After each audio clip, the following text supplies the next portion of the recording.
You're listening to the Options Insider Radio Network, the home of the Options Podcast. For more quality options programs, visit theoptionsinsider.com or search for Options Insider Radio Network in your podcast provider of choice. Listeners can also access all of our programming through our mobile app available in the iTunes and Google Play stores. Select programs are also available via live stream at mixlr.com/options-insider. That's mixlr.com/options-insider. Don't forget to follow along with your favorite programs and submit your own questions for the hosts at twitter.com/options, stocktwits.com/options, facebook.com/theoptionsinsider, or via questions at theoptionsinsider.com.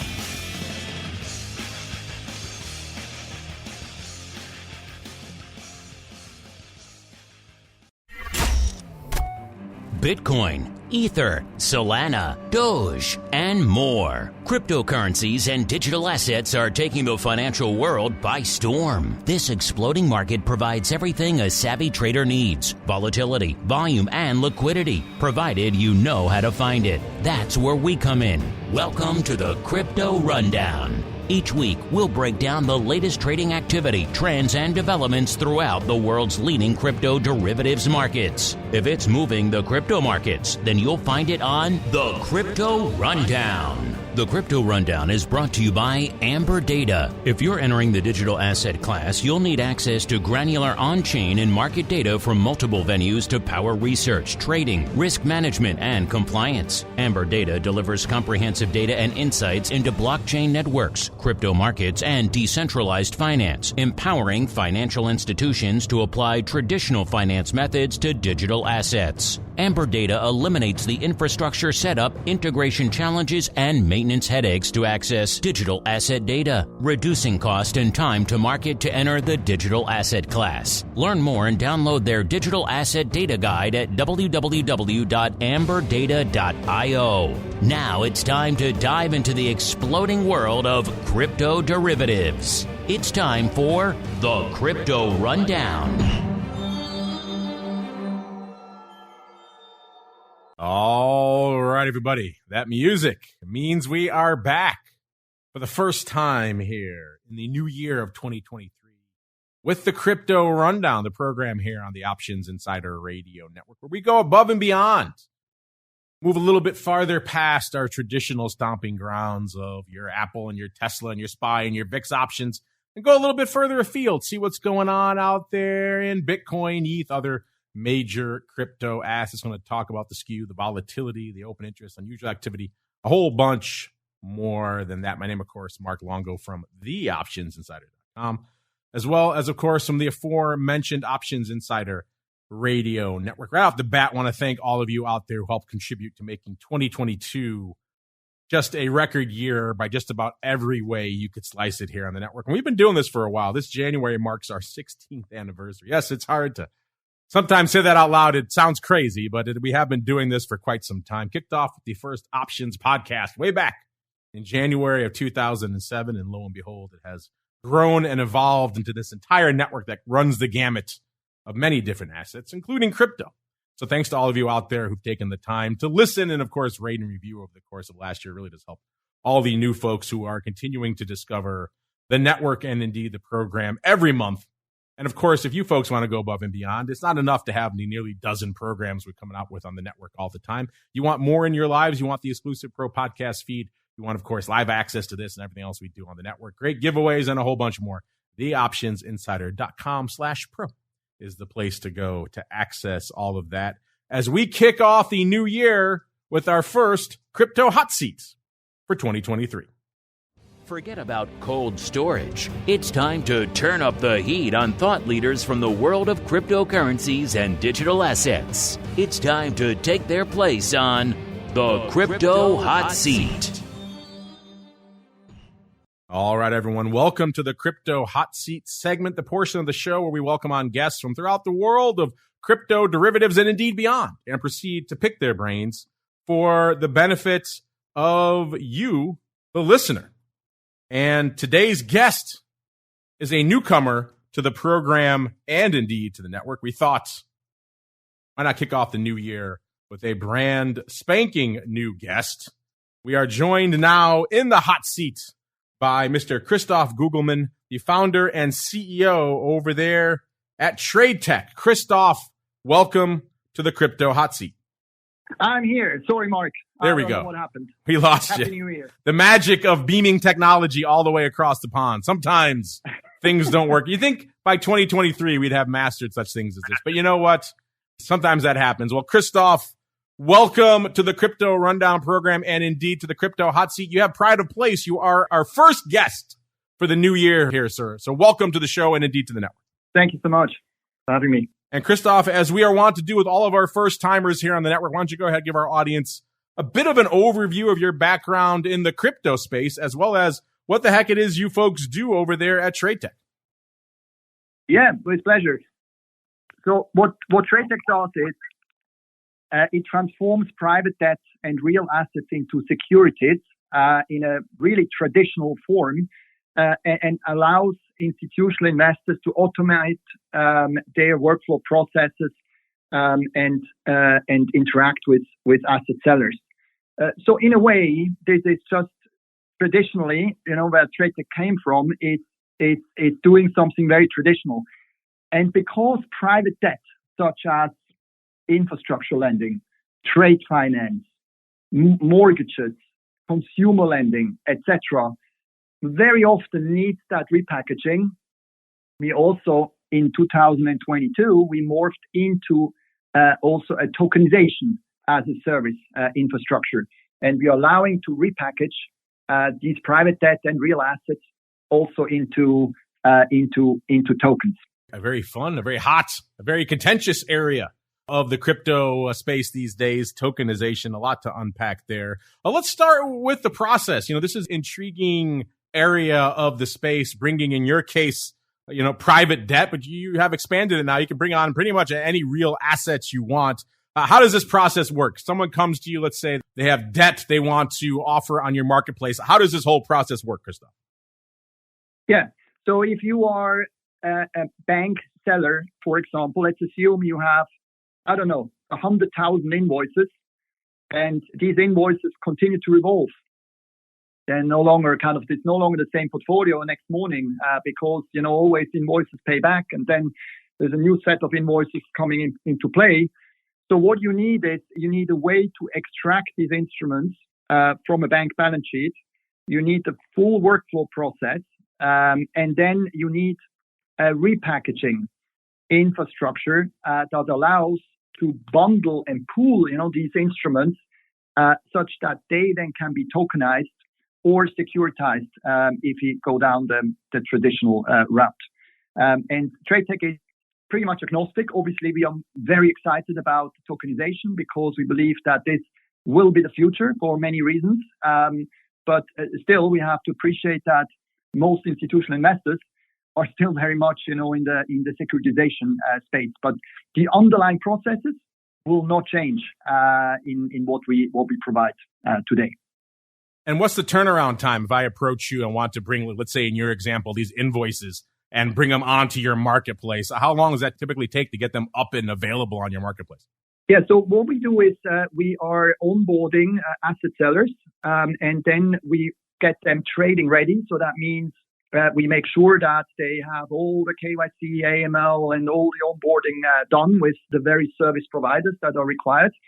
And then once that process is concluded, and we have also done the digital integration with them, which obviously now can be done through APIs in a very easy way. Then the partner, the seller, is in principle ready to trade. You of course need to find an investor on the other side. We have a marketplace that can do that and offers the introduction. But we also have some of the largest institutional investors that are working with us. Last year we have done in excess of 2 billion notes outstanding. So this is not tokens yet. I hope we get there soon, but these are traditional notes.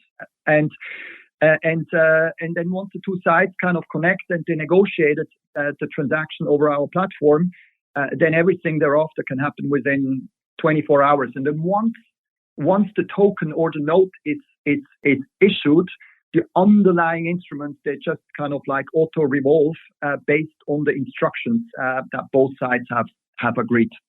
And you mentioned doing over $2 billion worth of debt last year. Is that still the primary asset class? Is it debt, or are you starting to expand into other assets as well? Yeah, so private debt really has, of course, has all these various flavors, and they're all very different. So we started with trade finance, and if I mentioned 2 billion of outstanding, that means someone invested, in aggregate, several people invested that amount.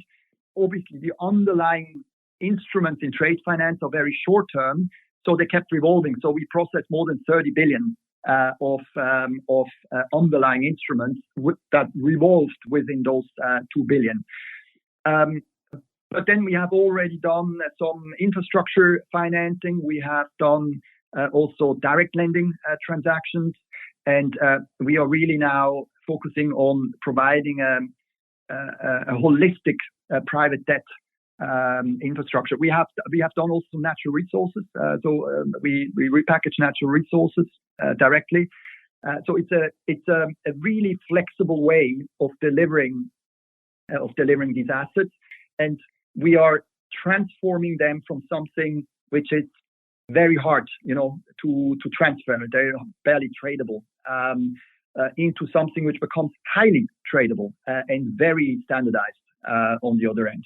You mentioned that tradability too. It's one of the interesting roadblocks we've seen to widespread adoption of blockchain tech, which is of course what you're using over there in the financial markets, is that scalability. Here in the U.S. domestic options markets, for example, we put up over 10 billion contracts last year. It was a record year, close to 10.5 billion. So we've yet to see a lot of applications for blockchain on that scale because it just can't handle that amount of transactions yet. The transaction processing per second or per minute there on blockchain still isn't quite there for a lot of the major markets. So does that concern you as you're going forward? Maybe that blockchain isn't quite ready for prime time for some of these more active and engaged markets here, Christoph?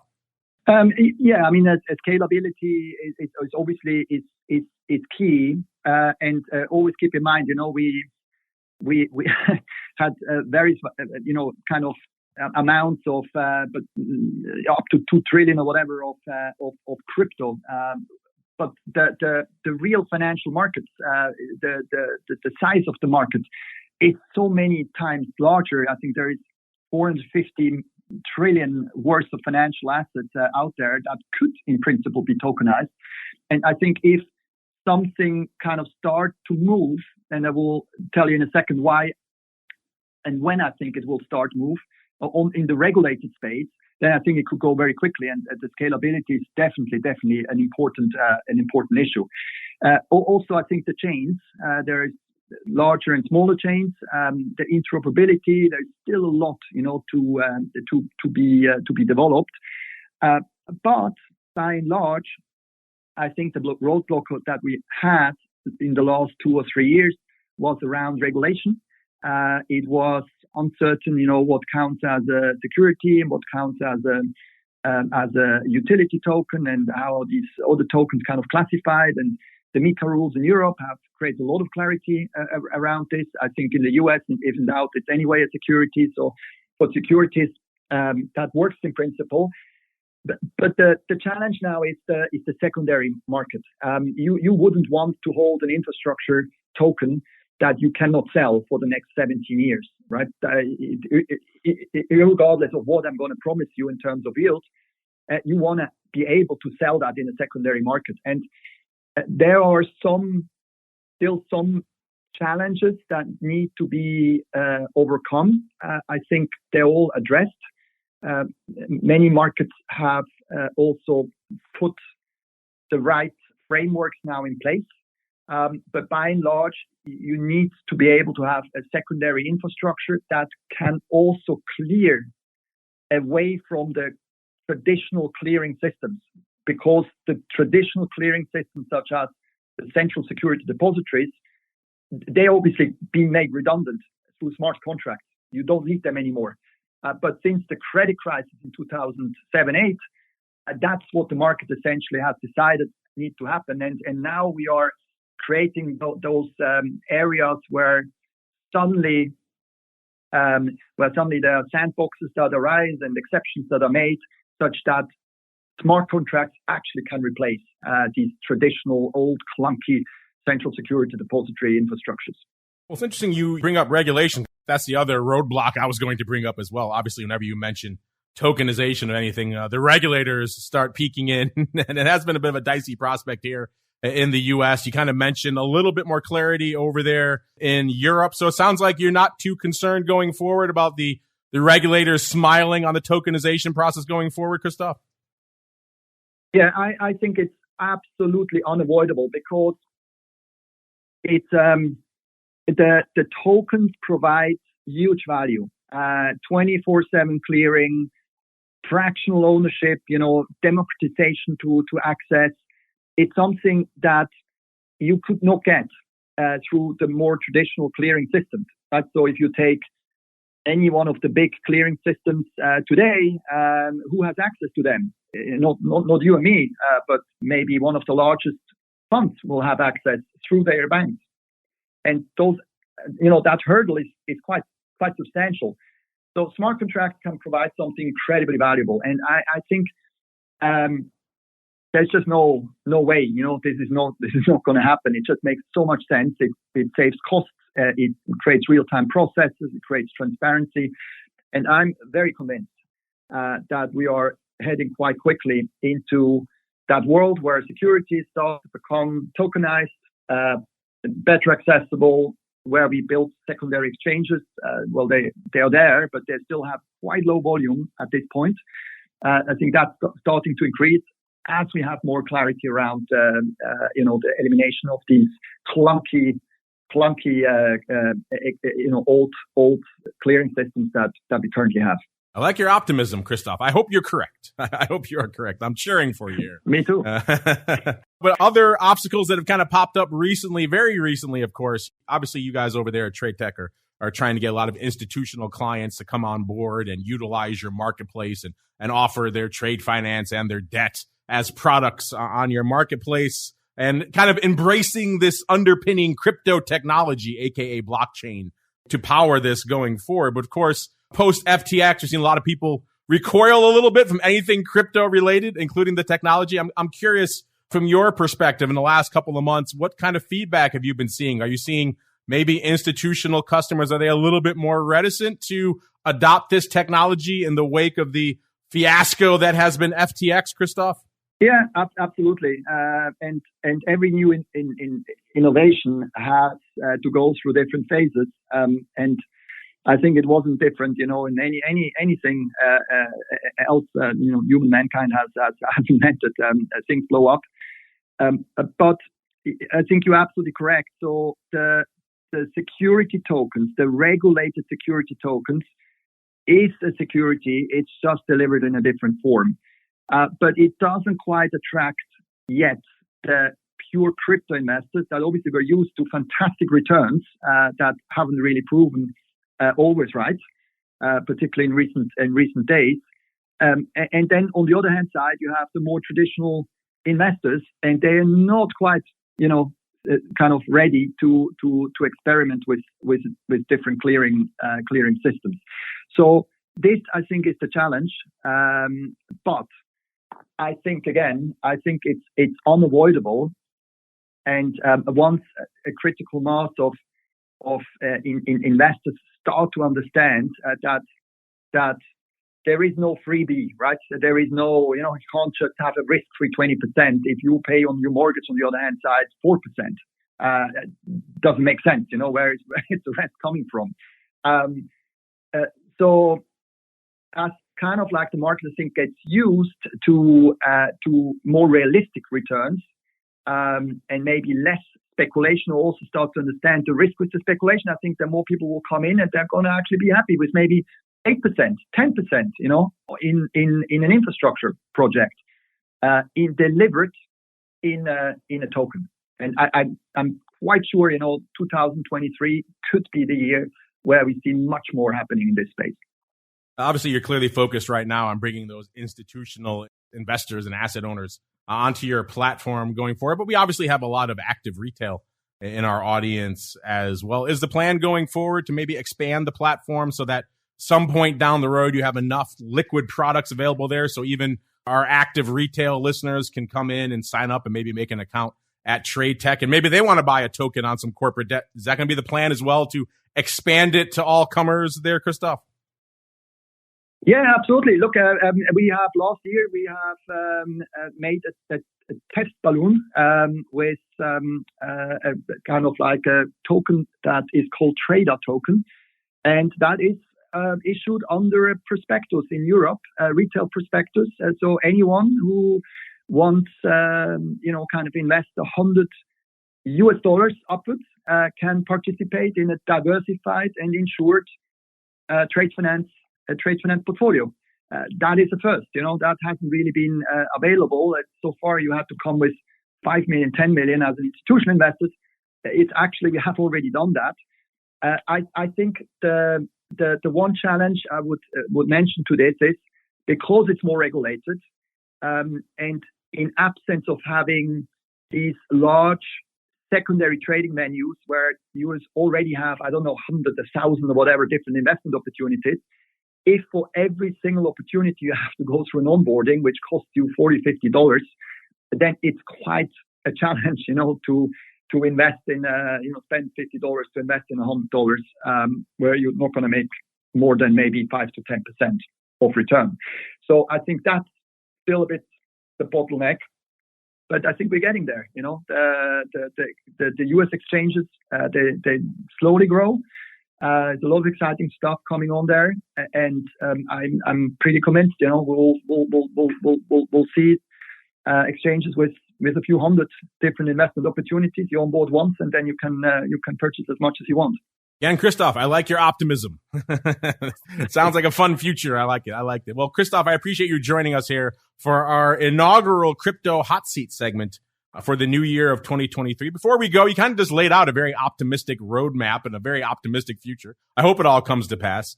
But if you want to leave our audience with any hints, any teases of what they can expect coming down the pike from you and the team over there at Tradeteq, now is the time, sir. The floor is yours. Oh, thank you so much. Yeah, look, I think what's going to happen is we have focused a lot for European investors. The next stop for us will be to do the same thing for US investors. Issuance out of Delaware will also make sure that it will be tradable on a secondary exchange. So that is really what 2023 will have in store from Tradeteq. There we go. And if folks want to learn more about everything you're talking about here, Christoph, where should they go? What should they do? You could always have a look at our website. So it's www.tradeteq with a Q in the end, .com. And if you want to see as well what we have done in Europe, there is a webpage called xdctech.com, and it shows you all the prospectuses, white papers, etc. of this retail token that we issued last end of last year. So it gives a wealth of information and describes exactly how we do it. There you go. Learn more over there at Tradeteq, TradeTeq.com. As now it's time for us to keep on rolling into our first Bitcoin breakdown for the new year. It's time to explore the latest trending activity, trends, and developments across the world's leading crypto market. It's time for the Bitcoin Breakdown. All right, everyone, welcome to the Bitcoin Breakdown segment, the portion of the show where we do just what's said in the title. We break down all the action in the world's leading digital asset. Of course, we're talking about the big dog, which is Bitcoin. Remember, we've been off for a few weeks here now towards the end of the year. Of course, don't blame us. Blame the holidays over there, conspiring against the crypto rundown all the time. It's a Monday show, listeners. Sometimes it feels the ire of the holidays the most. So we've been off for a few weeks here, but Bitcoin coming into Showtime, giving you maybe a little bit of an early New Year's present here, a little bit loftier than it was on our last show, which was on December 12th. That time, Bitcoin was just a hair above 17,025 to be precise. Coming in to start of today's show, 17,322, so almost exactly 300 handles north of where it was this time a few weeks ago. Of course, in the intervening period since our last show, we did see a little bit of a run in Bitcoin. It actually got as high as 18,227. That was back just a couple of days after our last show on December 14th. And then it dipped towards the end of the year when it seemed like everything was turning red and no one wanted to hold anything going into the end of the year. Bitcoin dipped down to about 16,404 on December 30th. So the last, at least official trading day here in the U.S. Crypto, obviously a different beast, trading 24/7 out there, but still. For those of you out here in the U.S., most of you called it quits there on Friday, December 30th. In terms of vol, what did we see going on out there? We saw a decent range over the course of the last couple of weeks, but as with a lot of asset classes coming into the end of the year, we mostly saw people taking breaks, taking steps away from their trading screens, and volume kind of lightened it up a little bit, and also vol followed suit as well. And that was pretty much the case in Bitcoin as well. 54.5 when we kicked off our show on December 12th. Coming into today's show, 42.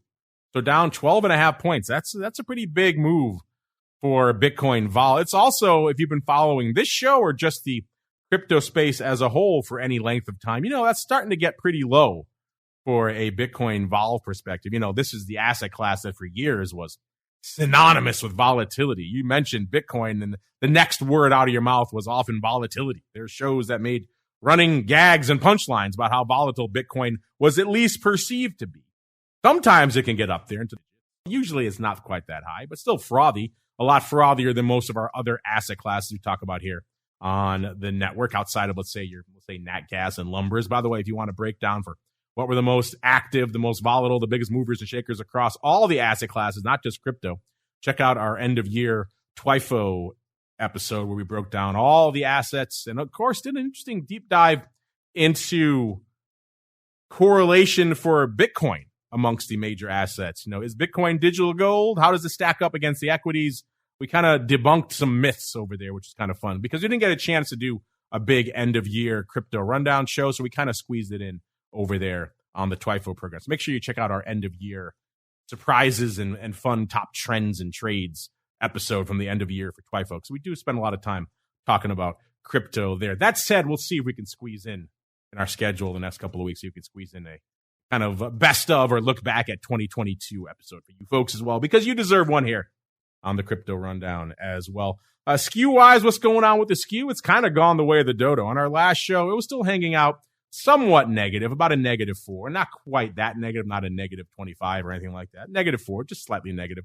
And coming into start of today's show, it's almost flat. It's about a -0.7. So a lot of that bid, that premium to the puts has kind of evaporated, which shows you, at least for now, crypto markets, they're kind of hanging out at a bit of an equilibrium. They don't really have a big bias in one direction or the other. Now you start moving farther down the term structure, that's going to change a little bit. But we're looking at kind of the average 30 to 20 delta skew across the board there on Deribit. That kind of shakes out as flat right now. Now remember, one of the big questions we had coming into the end of the year, because we saw this last year on ETH and in Bitcoin, we saw a huge amount of OI roll off the board with December expiration. Kind of wondering if we're going to see the same thing this year and what ramifications that would have if we did.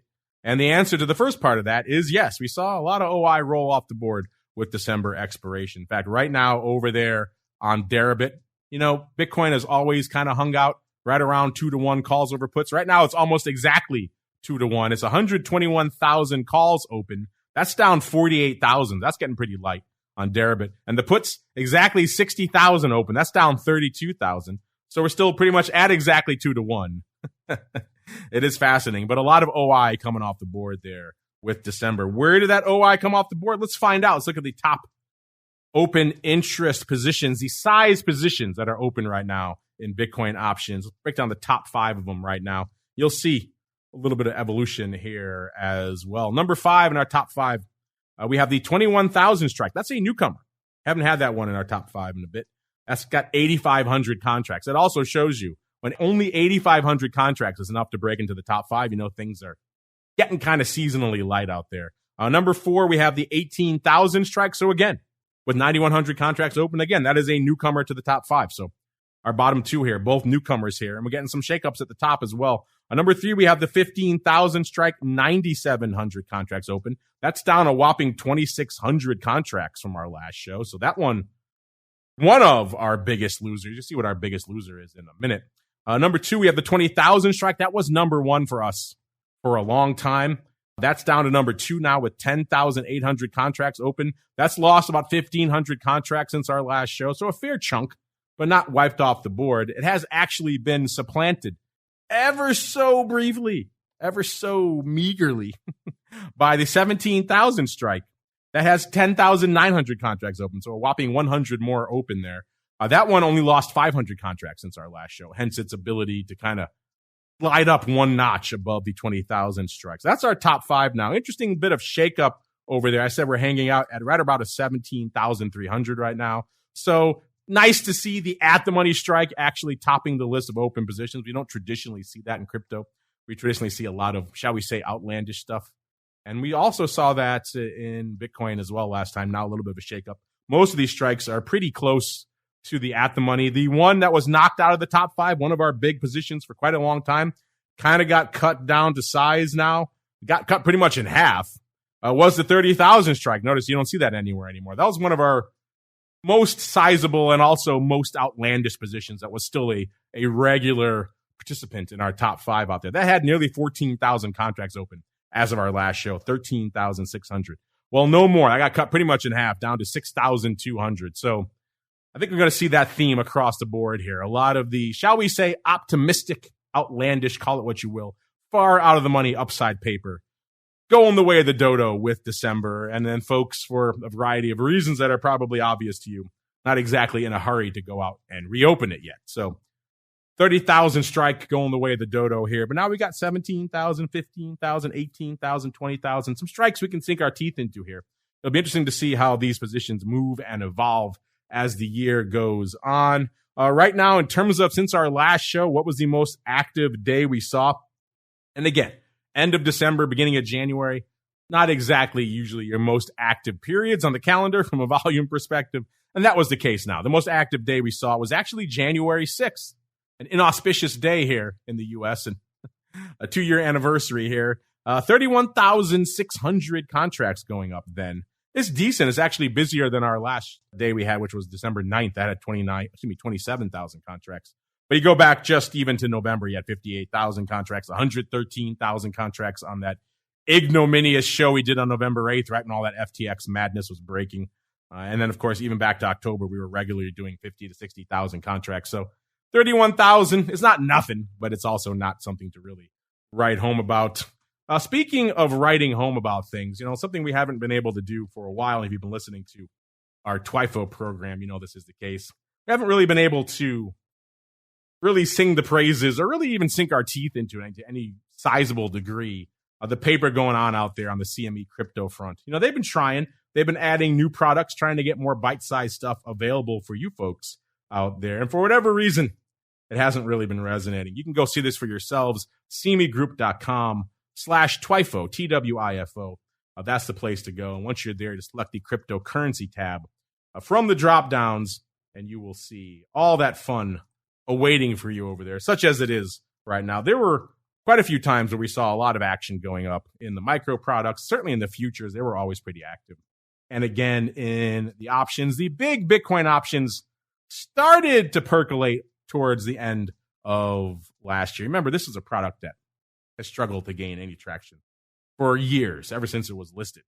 And part of the reason is the margin. Part of the reason is it's just an unwieldy contract. It's a 5x multiple contracts, and most people and most funds, it's just out of their range, so they don't want to touch it. So it took a while for it to grow, but towards the end of this year, it seemed like it actually got a little bit of traction. In fact, the last trading week, last week, they put up nearly 2,000 contracts. That's a pretty active week. So intriguing stuff out there. We're actually starting to see some spreads and other things like that, which is always fun.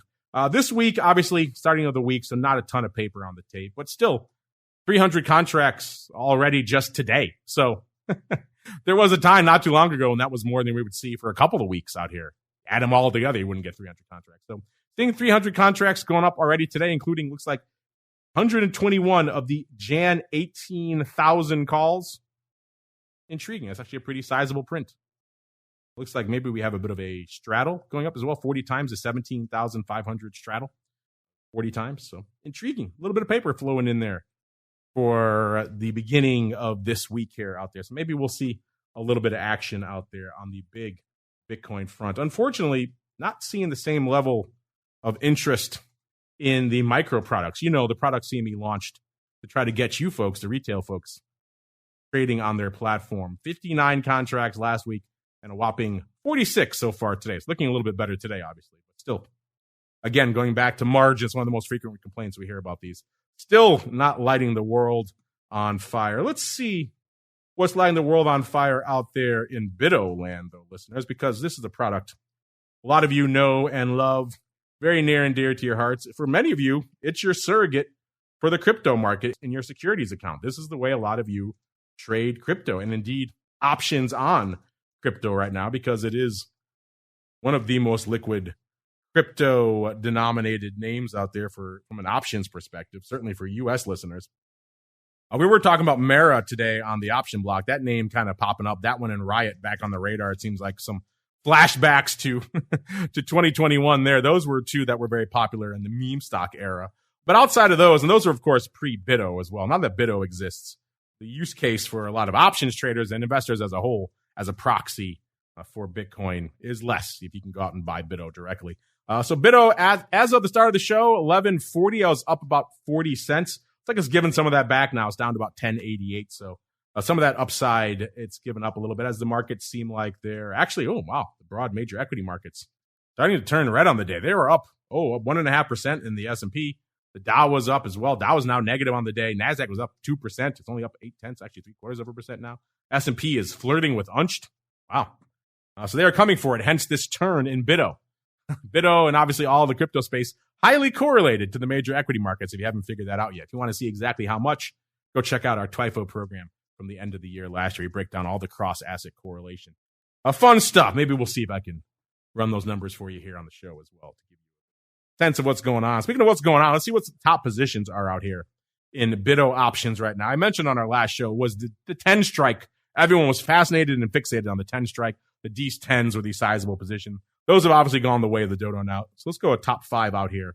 In Bitto positions, number 5, we have about 13,000 of the March 9 puts, followed by number 4, 15,000 of the June 5 puts. Intriguing. Bitto at 5 by June, listeners. Interesting. You know, maybe we're just forgetting 10. Maybe 10's already in the rearview mirror. We're going down to 5 here.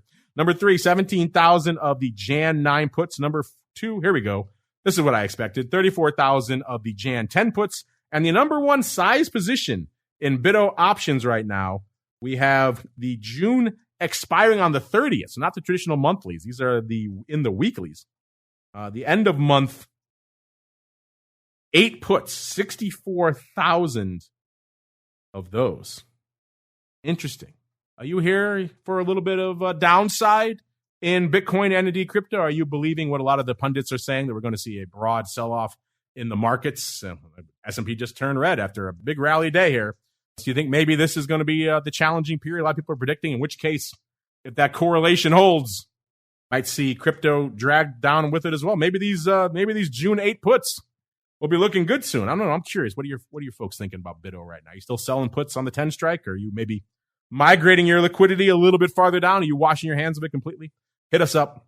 Let us know as we keep on rolling to explore the altcoin universe. It's time to move beyond Bitcoin and find out what's moving the rest of the crypto marketplace. It's time to boldly venture into the altcoin universe.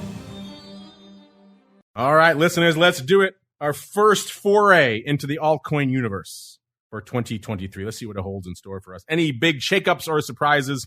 Seems like, no, we're looking at some of the, most of the same offenders, the usual suspects here, holding down the top 10 in the altcoin universe. Number 10, still Polygon, hanging out at about $7.5 billion. That's all it cost you now. We're even below 8, down to $7.5 billion in the top 10 for market cap listeners. Number 9, our old friend Doge, still hanging out there, about 10.25 billion worth of market cap. Number 8, Cardano, just a hair shy of 11, about 10.95 billion worth of market cap. Number 7, Binance USD, 16.3 billion. Number 6, XRP, 17, almost 18 billion. I think the folks at XRP would certainly love to have a lot of the regulatory certainty that our guest Christoph seemed to have in terms of regulators being fans of tokenization and securitization going forward. I'm sure XRP folks would love for that to come to pass. Hanging out right now a little bit shy of 18 billion. Number 5, we got USD Coin, 43, almost 44 billion. Number 4, BNB, 44.5 billion. Then we jump up again to number 3, it's Tether, 66.2 billion. Number 2, it's ETH, 163 billion. And number 1 right now, Bitcoin, 333 billion worth of market cap. Let's get on out to the number 2 in market cap. Number 1 in a lot of your hearts. And ETH also delivering a little bit of a early New Year surprise for you folks. At the end of our last show, a few weeks ago, it was hanging out right around 1250, 1252 to be precise. Coming in to start today's show, we're looking at 1333. So a nice little pop out there, listeners, about 80 odd handles. So a little bit of an early New Year's gift for all you ETH lovers out there. In terms of range, the low came on the same day for Bitcoin, a couple of days later. The low came on Monday, December 19th. So the week after our last show, that was about 1162 right there. So plumbing some depths there. And then the high was 1341, came this morning actually. So we're hanging out at the near-term highs right now for ETH. Not the case from a vol perspective, though. ETH, on our last show, the vol was 72. This show, hanging out at about a 55. And in terms of skew, our last show, pretty close to what we saw in Bitcoin, about a -4, -3.8 to be precise. And coming into today's show, -1.7, so pretty much cut more than in half out there as well. So both Bitcoin and ETH taking a bit of a break from the protracted negative put skew out there. OI, now this was another big story last year for ETH. ETH really loves to trade in the quarterlies. You can look at the size positions in ETH, and you know right away that the quarterlies are where the action is.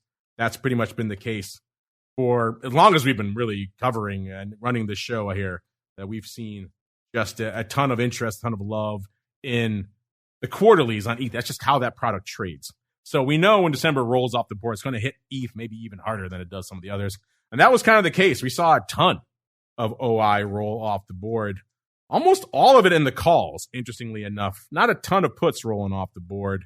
We're down to about exactly 2 million calls left on Derib. That's down over a million, 1.1 million.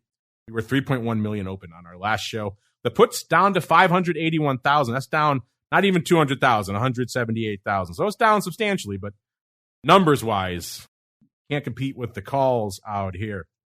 They're talking less than 4-to-1 calls over puts right now, which is interesting because ETH has been hanging out that ratio for quite some time, about 3.5-to-1 or so out there, which is intriguing. And we also know one of the big stories for the latter half of last year when it came to ETH options positioning were those DEES 3000. Someone had really piled into those for size. They were dominating our top fives week after week for months. Is that still the case? Well, it wasn't just DEES, the 3000 strike in general. But we know a lot of people were playing on DEES. So I have a feeling maybe that is not the case, but we shall find out, listeners. Let's run the top 5 positions right now in ETH now that December has gone the way of the dodo, taking a lot of paper with it.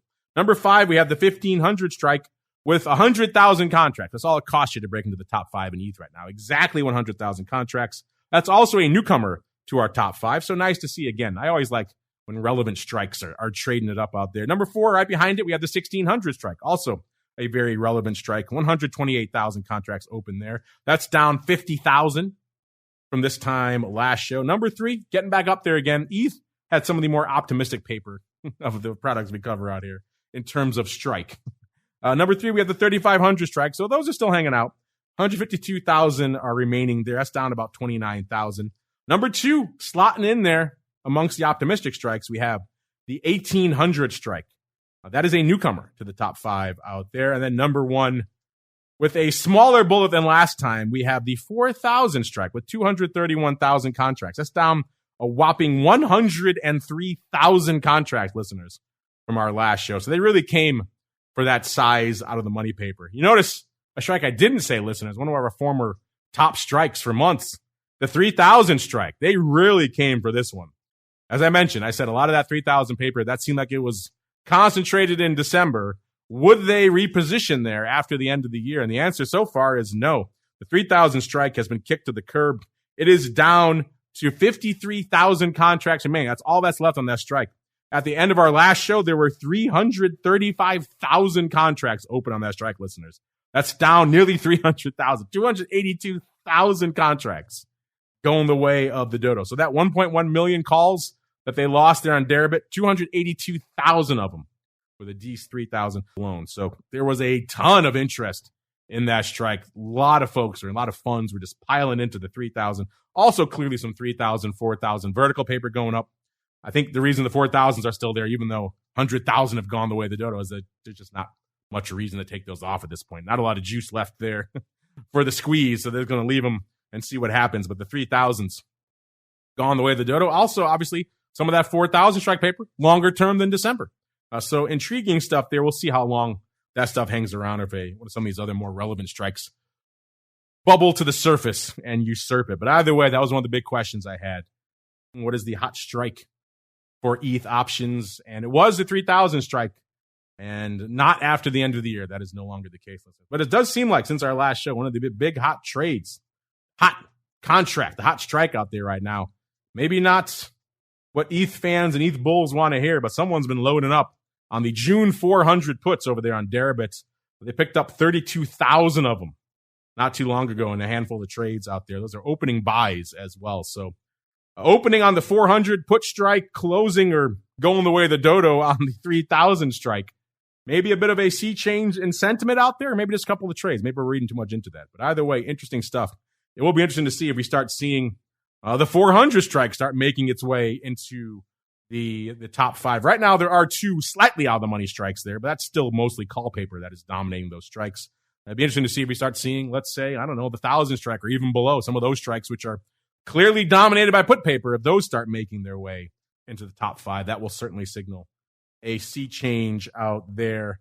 In terms of action, since our last show, the big day was December 19th, 532,000 contracts on the tape for ETH. That's actually respectable. I mean, that's more than we saw back on November 14th, 454,000.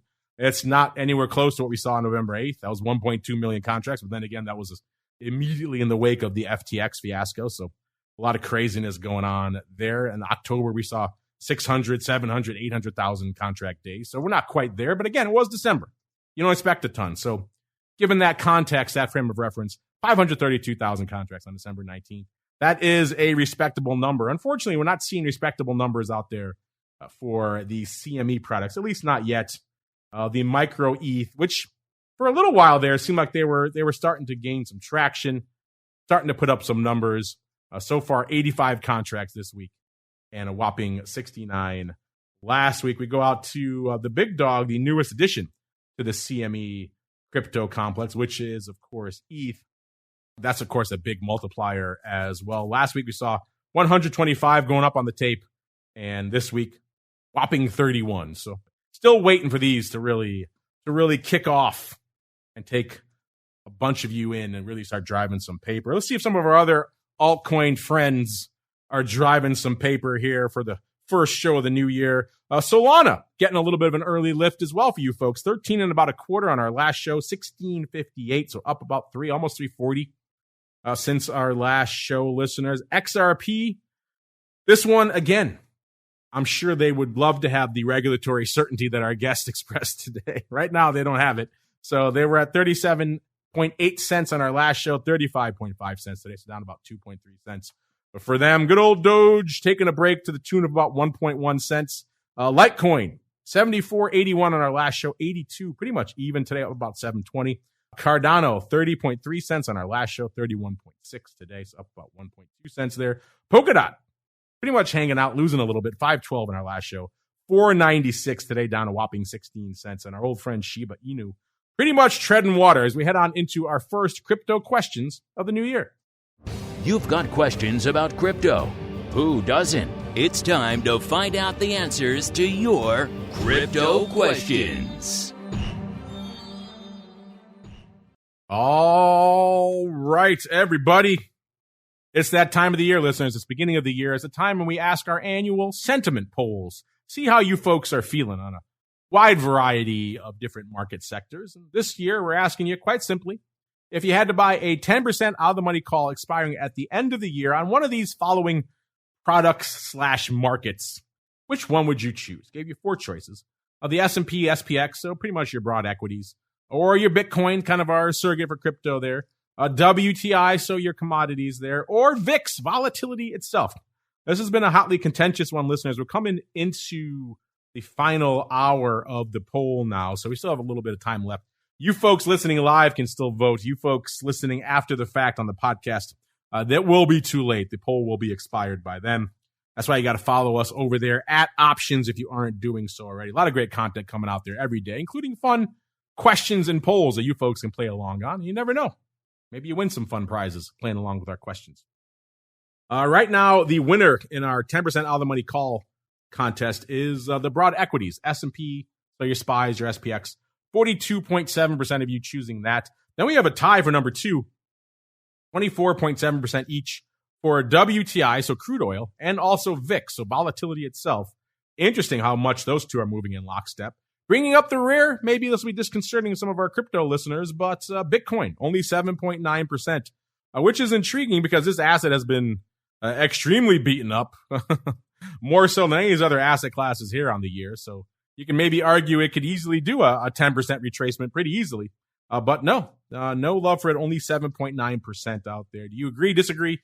Make your voice heard over there at Options, listeners. This poll, like I said, will be expired, but there'll be other fun ones up there for you folks to play along with until our next show.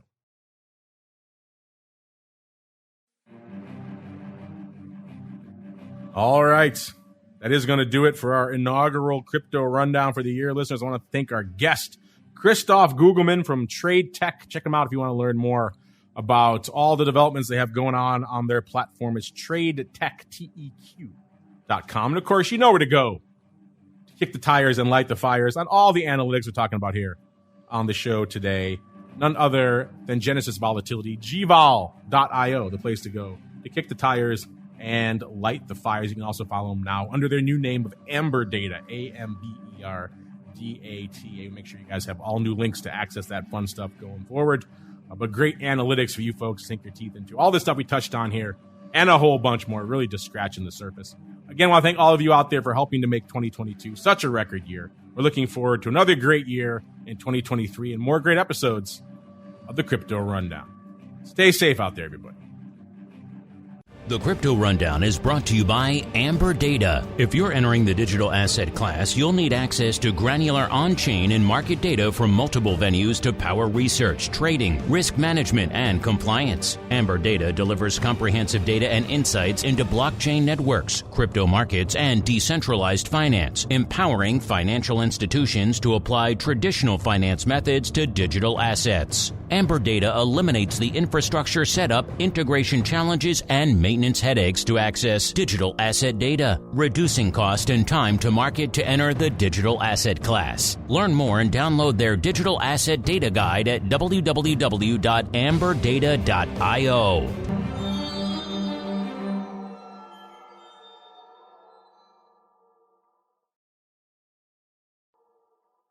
You're listening to the Options Insider Radio Network, the home of the Options Podcast. For more quality options programs, visit theoptionsinsider.com or search for Options Insider Radio Network in your podcast provider of choice. Listeners can also access all of our programming through our mobile app available in the iTunes and Google Play stores. Select programs are also available via live stream at mixlr.com/options-insider. That's mixlr.com/options-insider. Don't forget to follow along with your favorite programs and submit your own questions for the hosts at twitter.com/options, stocktwits.com/options, facebook.com/theoptionsinsider, or via questions at theoptionsinsider.com.